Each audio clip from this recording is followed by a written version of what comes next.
Assalamualaikum baraya di Tatar Sunda kumaha darama nepangkeun simkuring wasta Yuyun Yuningsih sejang ngiring makalangan midangkeun carita nganggo basa Sunda. Ieu mah etang-etang mikanyaah kana budaya sareng basana. Namung sateu acan ngadangukeun mangga ulah lali subscribe, like sareng komenanya. Oge teken loncengna supados simkuring nambihan sumanget midangkeunana. Kaduhung. Sora adan lohor hawar-hawar kadenge ti beulah kulon. Ti masjid nyemprongan. Mangkardi nu harita keur babad di kebona cengkat babatek bari tuluy muringis. Tayohna cangkengna karasaeun panas. Isuk deui gerentes hatena, ayeuna mah mending lohor heula, terus balik. Leos ka saung nu pernahna di juru kebon, cag kana kantong keresek, nu eusina sarung jeung baju salin. Dilandeuhkeun kebon Mangkardi aya balong anu kawilang badag. Di sisina aya tampian jeung musola leutik. Ucul-ucul gebrus Mangkardi mandi. Musei rada nyalse, rengse mandi tuluy wudu, sup ka musola cong salat lohor husu naker. Heuleut sawatara waktu Mangkardi geus hanjat deui ka kebonna. Nepi ka saung ret kana parab meunanggala tadi isuk can ditalian, teu talangke reketek ditalian, regenyeng dipanggul ka sisi jalan. Tuluy ditumpangkeun kana motorna nu diteundeun handapeun tangkal limus. Geus merenah karek manehna ngahirupan motor. Gerung, gerung, geuleuyeng ka jalan. Parab nu diteundeun di hareup rada ngahalangan suku manehna nincak step. Karek ge 200 meter Mangkardi ngajalankeun motor, kadenge aya anu ngagorowok ngagerowan. Mangkardi eureun, cenah sora awewe. Mangkardi nincak rem, reg motorna eureun, manehna ngaliuk ka palebah datangna sora, si horeng bikarwi anu ngagerowan teh ti hareupeun imahna. Aya naon wi? Ceuk Mangkardi nanya. Yeuh pangmawakeun dulur urang, tembal bikarwi bari nuduhkeun Biwarmi nu nangtung gigireunana. Lah ulah teuing ketang di, jung wae urang mah rek leumpang, ceuk Biwarmi. Hayu rek balik mah, Mangkardi ngajakan. Nya jung mi ambih tereh, pan lumayan jauh imah teh, cape leumpang mah, ceuk Bikarwi. Moal hararese deui di, ceuk Biwarmi jiga anu asa-asa. Eta meureun pedah Mangkardi dina motorna mawa parab. Manehna sorangan ngelek boboko badag. Moal mi iwal mun maneh dina parab heueuh hararese, ceuk Mangkardi ngabanyol. Biwarmi jeung Bikarwi sareuri. Hayu atuh ceuk Biwarmi ka Bikarwi. Hampuranya cenah, nya jung. Tas di mana deui mi? Ceuk Mangkardi nanya. Basa Biwarmi rek naek kana motor. Tas di sawah, lain di kuring mah tas di kebon. Tembal Biwarmi bari naek kana motor diuk tukangeun Mangkardi. Bobokona ayeuna mah dilahun. Geus merenah mi, Mangkardi diukna rada ngageser kabeh hareup. Maksudna mah ambeh Biwarmi diukna tumaninah. Geus nam atuh. Mangkardi ngajalankeun motorna deui. Teu rusuh da manehna mah tara-tarik ari mawa motor teh. Komo ayeuna ngabonceng bari riba ku parab. Can pati jauh, ujug-ujug aya sora gedebug. Bari karasa ku Mangkardi motorna asa digabigkeun nepi ka gagaleongan. Meh we tiguling. Kadenge sora Biwarmi, "Yeung," cenah. Ngagentak. Mangkardi ngerem motorna. Tetela Biwarmi geus teu diuk ditukangeunana, tapi katempo ngajejengkang di tengah jalan. Boboko anu tadi dilahun ngagoler rada jauh ti Biwarmi. Si horeng Biwarmi ragrag tina motor. Astagfirullah, mi kunaon atuh maneh teh? Ceuk Mangkardi pohara reuwaseun. Manehna muru Biwarmi, mi bari diguyah-guyah. Tapi Biwarmi teu nembalan, ukur humarurung. Keur kitu aya jalma lulumpatan nyamperkeun manehna teh Mang Oding, salakina Bikarwi. Kunaon tadi? Pokna bari nanya, bari tuluy nago gigireun awak Biwarmi. Rag-rag tina motor, tembal Mang Kardi. Astagfirullah, hayu gotong di. Regeyang Biwarmi digotong kuduaan dibawa kana teras imah Mang Ule. Tuluy digolerkeun. Mi eling yeuh, ceuk Mang Oding bari mencetan leungeun Biwarmi. Biwarmi ngulisik humarurung, uo jiga nurek utah. Buru-buru Biwarmi dicandukulkeun, disangkeh ku Mang Oding. Uo orolo, Biwarmi utah. Uo utah deui. Mang Kardi jeung Mang Oding hareugeun basa Biwarmi utah anu katilu kalina. Teu rek kitu kumaha nu diutahkeunana tuda getih. Komo basa tina irung jeung ceuli Biwarmi kaluar getih. Mang Kardi jeung Mang Oding kalah gempeur. Kumaha ieu ding? Mang Kardi mencrong ka Mang Oding. Teuing atuh. Mang Oding jiga nu bingung. Keur kitu Jol Jang Dana jeung Dodo ningal kaayaan Biwarmi duanana ka tembong kageteun. Kunaon eta Mang?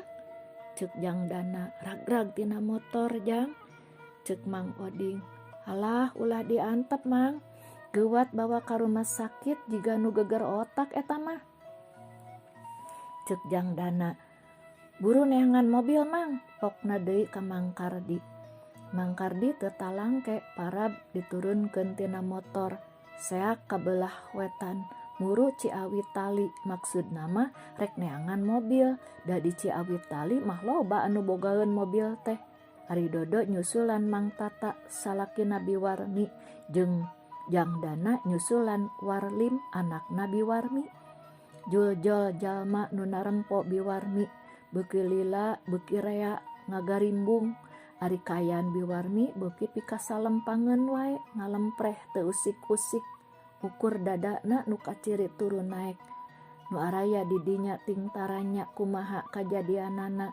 Tapi taya nu apal saurang oge. Mang Oding ge teu apaleun sacara pasti da manehna mah apalna Biwarmi geus ngagoler di jalan. Kumaha mimitina mah kuring teu apal, ceuk Mang Oding. Ngan meureun ti jengkang lantaran newak dudukuy nu kahelabkeun ku angin. Tuh, dudukuyna oge. Pokna bari nuduhkeun dudukuy Biwarmi nu ngagoler di sisi jalan. Kapopohokeun tadi mah lantaran tagiwur nulungan Biwarmi. Keur kitu joal Mang Tata, tapi nempo kaayaan pamajikanana manehanana tuluy kapiuhan. Atuh pada ngareureuhan nepi ka eling deui. Tapi tuluy ngalungsar jiga anu pohara capekna. Sajam ti harita Biwarmi dibawa ka rumah sakit umum Banjar make mobil kolbak. Aya kana 10 urangna nu milu nganterkeun teh. Ari Mang Kardi mah balik heula ka imahna di Salin karek nyusul ka Banjar. Barang nepi ka rumah sakit Biwarmi diasupkeun kana rohangan UGD. Kaayanana beuki pikahariwangeun bae, ngalempreh teu sadar-sadar. Ari napasna maning ngaregoh. Dokter jeung parawat cuh-cih ngurus Biwarmi. Wayah magrib sanggeus leuwih 5 jam kapiuhan, katembong Biwarmi ngulisik. Manehna humarurung bari sasambat ka indung bapana. Mang Tata jeung Warlip nu nungguan di dinya pohara bungaheunana. Ma, ceuk Warlim bari nyekelan leungeun indungna. Muji mi, inget ka Allah, ceuk Mang Tata kana ceuli Biwarmi. Tapi Biwarmi teu mere reaksi nanaon. Angger manehna mah humarurung bari sasambat ka indung bapana. Sorana beuki lila, kadenge beuki jero, teu lila lep deui weh kapiuhan.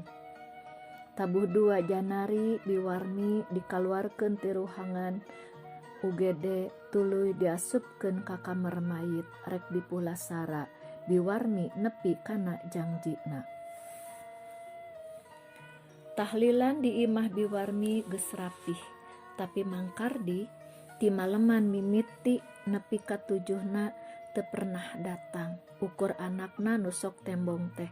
Ari Mang Kardi tiba samulang ti rumah sakit ge datang ka imahna teh tuluy gering, ngedepuk teu kadugaeun hudang-hudang acan. Ceuk mantri mah cenah tekanan darahna naek deui. Eukeur mah manehna teh boga kasakit darah tinggi katambah meunang kareuwas nu pohara. Nya teu rek kareuwasan kumaha tuda biwarmi maot teh lantaran ragrag tina motor ke dibonceng ku manehna. Komo mun inget sabenerna geus 4 poe manehna ka kebon teh biasana mah tim imahna ka kebon teh sok leumpang. Nah atuh poe eta mah bet hayang mawa motor. Nah atuh poe eta mah balikna dikersakeun panggih jeung biwarmi tuluy cilaka. Aya rasa kaduhung nu nyangkaruk dina hate Mang Kardi. Kaduhung poe eta ngadon mawa motor, kaduhung ngadon daek mawa biwarmi. Mun apa bakal pikieun mah gerentes hate Mang Kardi aing moal mawa motor ka kebon ge moal daek ngabonceng biwarmi teh niatna mah hade kahadean. Tapi mun tungtungna saperti kieu saumur hirupna karek harita ngarasa hanjaka kana kahadean nu geus dipilampah ku manehna. Sore harita Mang Kardi ngarasa awakna rada harampang. Maksakeun hudang jung kaluar ti kamar. Di tengah imah panggih jeung Herman anakna. "Her, Bapa anter ka imah biwarmi," ceuk Mang Kardi. "Kitu kaduga, Pak," Herman mencrong bapana. "Hariwang ku kaayaan bapana. Ulah maksakeun, Pak, dasa sadu ka Mang Tata jeung Kakang Warlim mah atos ieu ku emak isukan we ari tos jagjag." "Lah kaduga ke Bapa rek cai heula," omongna bari ngaleos ka tukang. Teu pati lila geus balik deui bus ka kamar ngadon disalin. "Inung maneh ka mana, Her?" ceuk Mang Kardi ti jero kamar nanyakeun pamajikanana. "Nuju ka Biiin duka bade naon?" tembal Herman. Teu lila katembong Herman ngabonceng Mang Kardi ninggalkeun imahna mapai jalan ka beulah kidul. Sajeroning di jalan hate jeung pikiran Mang Kardi teu reureuh noroweco. Maksud manehna nepungan Mang Tata teh rek menta dihampura. Rumasa manehna sacara teu langsung anu ngalantarankeun biwarmi maot. Dina jero hatena aya perasaan asa boga dosa ka biwarmi oge ka kulawargana. Disaprak mulang ti rumah sakit Mang Kardi can panggih deui jeung Mang Tata. Manehna teu pati bisa neguh. Kumaha sikep Mang Tata engke lamun panggih? Nah bakal dareh deh seperti biasana atawa ngambek lantaran nganggap nyilakakeun biwarmi. Mang Kardi ngarenghap.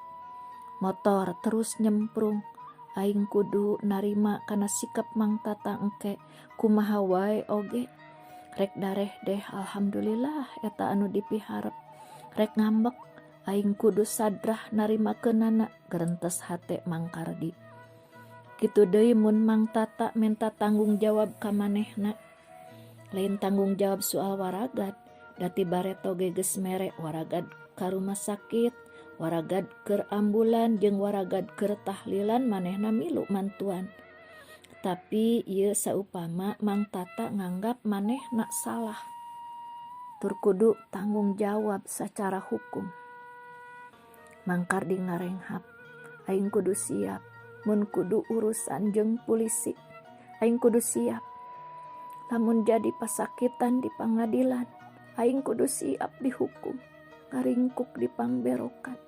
Nya, di pangberokan. Lamun eta dianggap pantes pikeun nebus kasalahanana. Lamun nya dianggap salah, pangberokan. Motor masih nyemprung. Mang Kardi ngahulang teu kabayang kumaha kaayaan di jero pangberokan. Saumur-umur ge karek harita manehna mikiran ngeunaan pangberokan. ngadenge carita ngeunaan pangberokan gencan ngan meureun lain tempat nu pika betaheun. Pangeusina kriminal wungkul, bangsat, garong, tukang tipu, nu kungsi maehan. Nah aing bisa hirup jeung jalma-jalma samadel kitu bari taya kabebasan pisan.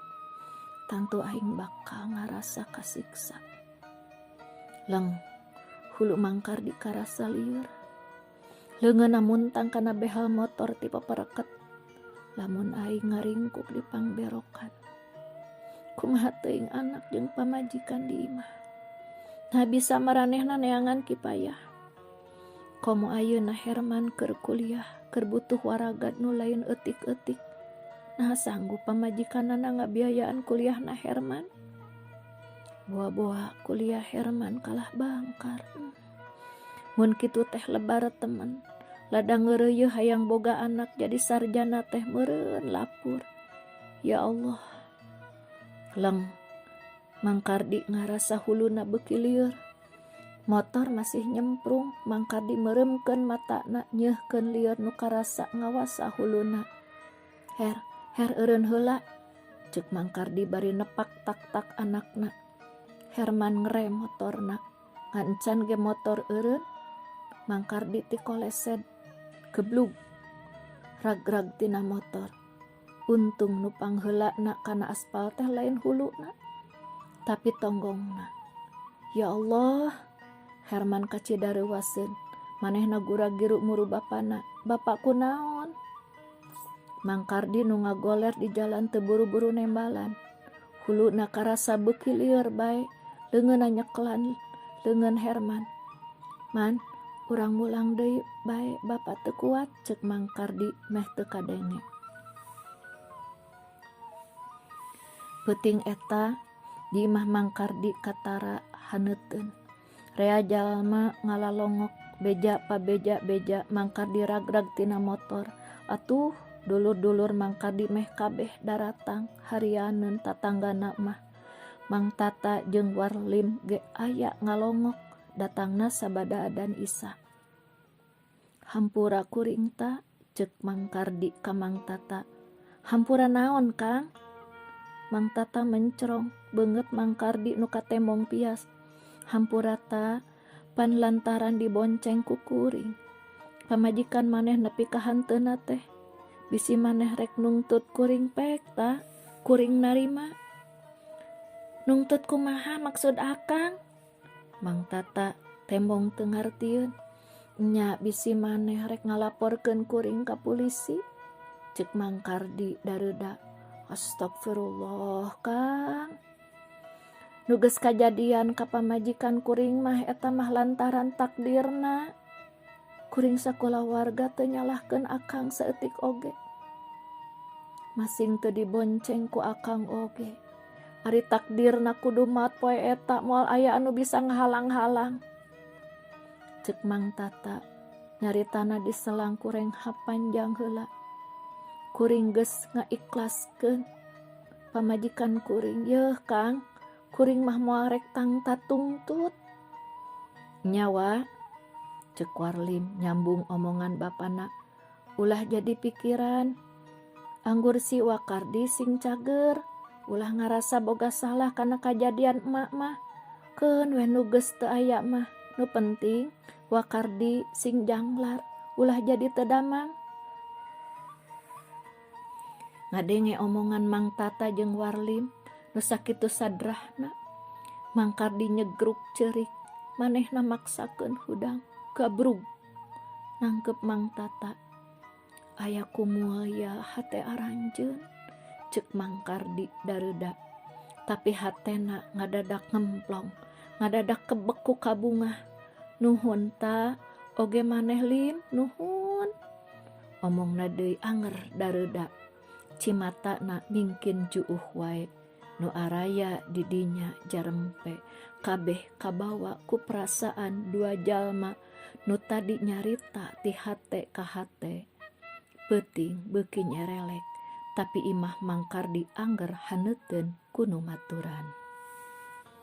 Baraya di tatar Sunda, kataji pisannya ngabandungan carios anu nembe kataji ku sikap jalmi-jalmi anu haradehat teh sabar silih eledan tumamprak kana takdir ti Allah Subhanahu wa taala.